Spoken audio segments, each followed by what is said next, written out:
ఈ రోజు మన అందరం కూడా ఒక మంచి కార్యక్రమానికి శ్రీకారం చుడుతున్నాం. మన సమావేశమే ఒక మంచి కార్యక్రమం కోసం. గట్టిగా చెప్పాలి. నేను డ్రగ్స్ అంటే ఏం చెప్తారు? డ్రగ్స్, డ్రగ్స్, గంజాయి, గంజాయి. ఈ రోజు మనం చూస్తే ప్రపంచం మొత్తం అగైనెస్ట్ డ్రగ్స్ మీద, అదే మరిగా ఇల్లిసిట్ ట్రాఫిక్ మీద ఒక ఉద్యమాన్ని ప్రపంచం మొత్తం జరుపుకుంటున్నాం. 1987లో ఐక్యరాజ్య సమితి జూన్ 26ని డ్రగ్ వ్యతిరేక దినంగా నిర్వహించుకోవాలని నిర్ణయించారు. దాన్ని మనం ఏ విధంగా ముందుకు తీసుకుపోయే పరిస్థితికి వచ్చాం. నేను ఒకటే ఇక్కడుండే యువతకందరికీ విజ్ఞప్తి చేస్తున్నా, రాష్ట్రంలో ఉండే ప్రజలందరికీ విజ్ఞప్తి చేస్తున్నా. ఎన్నికల ముందు నేను చాలా విషయాలు మాట్లాడాను.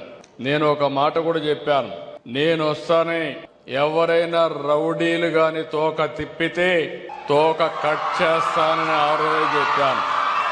నేను లా అండ్ ఆర్డర్లో చాలా సమస్యలు చూశాను. ఆ రోజు మీరందరూ చూస్తే తీవ్రవాద సమస్య. దీనివల్ల ప్రజలకు సేఫ్టీ ఉండదు, ప్రజల జీవితాలన్నీ కూడా అతలాకుతలమవుతాయనే ఉద్దేశంతో నేను ఒక పిలిపిచ్చాను, నేను పోరాడాను. ఇంకొక పక్క రాయలసీమలో ముఠా కక్షలు కుటుంబాల్ని పూర్తిగా హతమార్చే పరిస్థితి. ఆ రోజు సినిమాలు కూడా తీసేవాళ్ళు.